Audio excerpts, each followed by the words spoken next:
Olá pessoal, estou aqui de volta, Thiago Góes, aluno do curso de Direito da Universidade do Estado de Minas Gerais, Unidade de Cláudio, mais uma vez em uma disciplina remota do professor Dr. Valdir Severiano de Medeiros Júnior. Dessa vez eu vou falar um pouquinho sobre democracia e movimentos sociais. Para começar, é importante entender a democracia, que ela não significa apenas realizar eleições de tempos em tempos, de 4 em 4 anos, esse ano inclusive, ano de eleições federais e estaduais, não é apenas isso,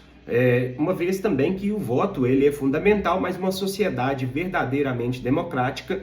também depende da participação popular. E a partir dessa questão da participação popular que surgem aí os fenômenos sociais que dão força e fôlego para os movimentos sociais que estão aí na defesa do direito, da defesa dos nossos direitos, da liberdade de expressão, da liberdade de manifestação do pensamento. Também esses grupos sociais é uma forma também onde há essa união para que eles possam cobrar também medidas que vão comunicar com aquele grupo social e apresentar suas reivindicações perante as formas organizadas de poder, perante a classe política, jurídica, social, da igreja, da representação de várias formas que possam ocorrer. É justamente nesse contexto que vão surgir aí os grupos e os movimentos sociais, que são formas de organização coletiva criadas por grupos determinados de pessoas, como eu disse, com um interesse em comum, uma necessidade, um problema, e que mobilizam de forma para mudar determinada realidade, para buscar aí implementar. A gente vê muitos movimentos sociais que às vezes trabalham uma bandeira, trabalham um clamor, e isso, perante a nossa democracia, perante a nossa Constituição Federal de 1988, a Constituição Cidadã, ela dá total direito e os plenos poderes a esses grupos que a gente tem visto nos últimos anos, nas últimas décadas. Várias leis surgiram através de mobilizações sociais. Uma delas, a lei da ficha limpa, que a partir daí da mobilização das pessoas foi alterada a lei complementar que trata da lei das eleições, instituindo aí a perda do mandato eletivo para aqueles que foram condenados por órgão colegiado em determinados atos improbos que vêm aí a lesar o patrimônio público. Então, para falar da democracia, eu acho que é importante, feito esse introito, falar que a democracia, a gente lembra daquela experiência da Grécia Antiga, especialmente da cidade de Atenas, onde democracia vem dessa questão, tem uma origem grega e significa maneira geral, governo do povo. Democracia, governo do povo. Entretanto, essa democracia ela é diferente daquela época, é diferente dessa atual. A participação política naquela época ela era restrita aos cidadãos, enquanto mulheres, escravizados e estrangeiros eram excluídos das decisões. Eram poucas as pessoas que tinham voz naquela época, nesse período aí, e com o passar dos séculos, diversos historiadores passaram a discutir a democracia. Eu vou citar Aristóteles, que ele procurou compreender as diferentes formas de governo. Séculos depois, o Maquiavel também vem no seu clássico O Espírito das Leis, é um célebre clássico que é um manual para os políticos para compreender as relações de poder, da virtude, da fortuna, do fortúnio e os conflitos existentes na sociedade. Ele vai trazer isso juntamente com Karl Marx, que contribuiu para esse debate e demonstrou a importância das desigualdades econômicas e das relações entre as classes sociais. A democracia, por fim, ela tem esse objetivo de ser entendida como uma construção histórica que transforma-se de acordo com as mudanças da sociedade. Como eu disse, a democracia formal, ela é o ato de votar, mas ela não é só isso. Que um país ele possui uma constituição, as eleições, instituições públicas, e mesmo assim ele tem profundas desigualdades sociais. E é nesse momento, nesse contexto, que surgem os movimentos sociais, que essas pessoas querem enfrentar problemas semelhantes, onde elas têm em si algo em comum, que vai fazer com que elas se unam e vão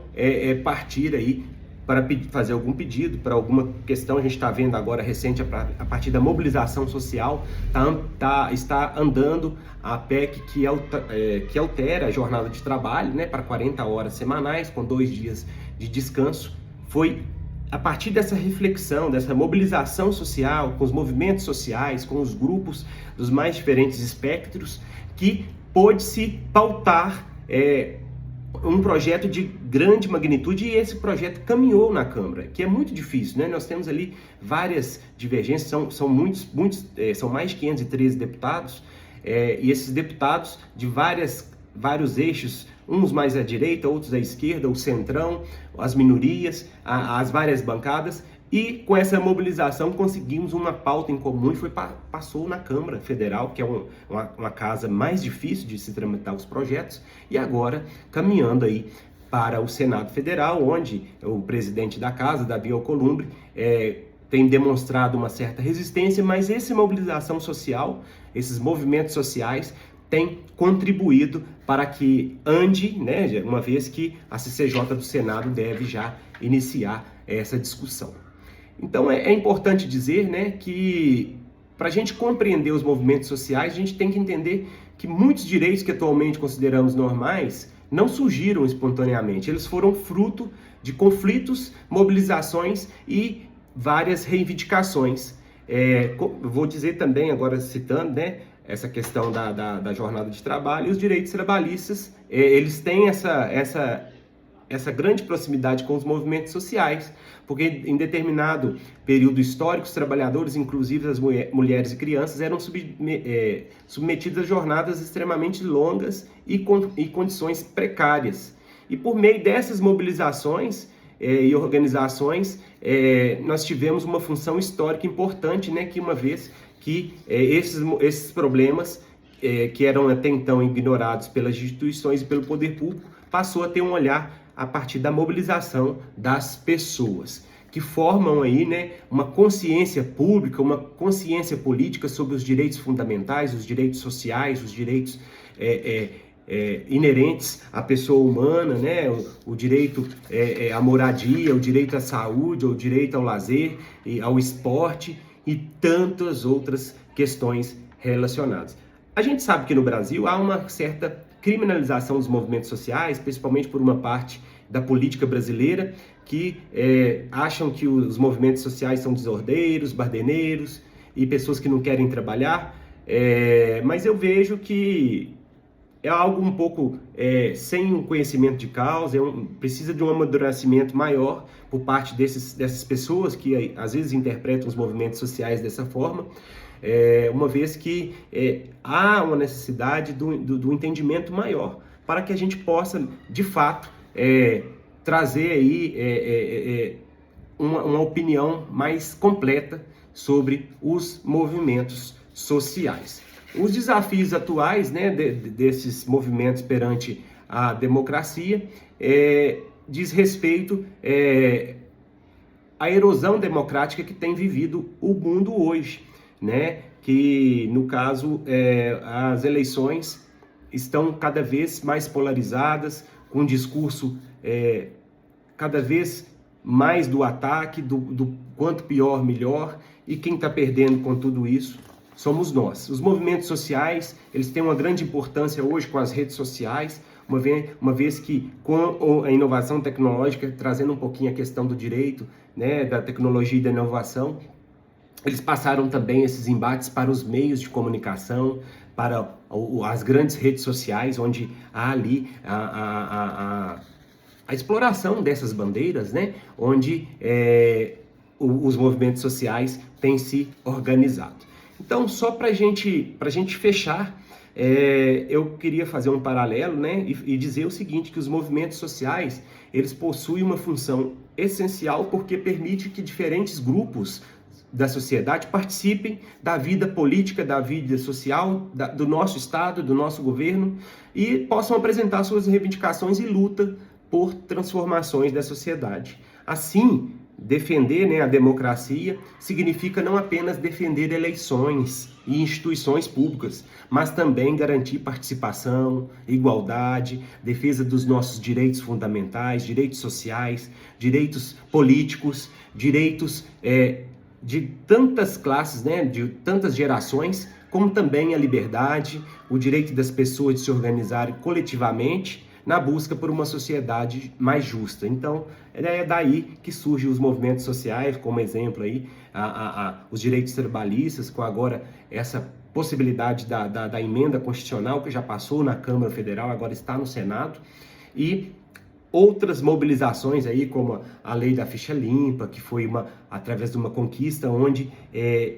a sociedade, através de assinaturas, pôde pautar um projeto de iniciativa popular, o que é algo difícil, inédito, né? Poucas vezes, inédito não, poucas vezes, pelo menos 5 ou 6 vezes só na história pós nova Constituição de 88, e há uma necessidade desses movimentos sociais trabalharem em pautas e pautar mais projetos, para que não fique só perante os eleitos, perante os políticos, a classe política detentora de mandato, mas também através dos movimentos sociais, através das pessoas. Então tá aí, Thiago Góes, nesse vídeo para o curso de Direito da Universidade do Estado de Minas Gerais, do professor Valdir, Democracia e Direitos, Democracia e Movimentos Sociais.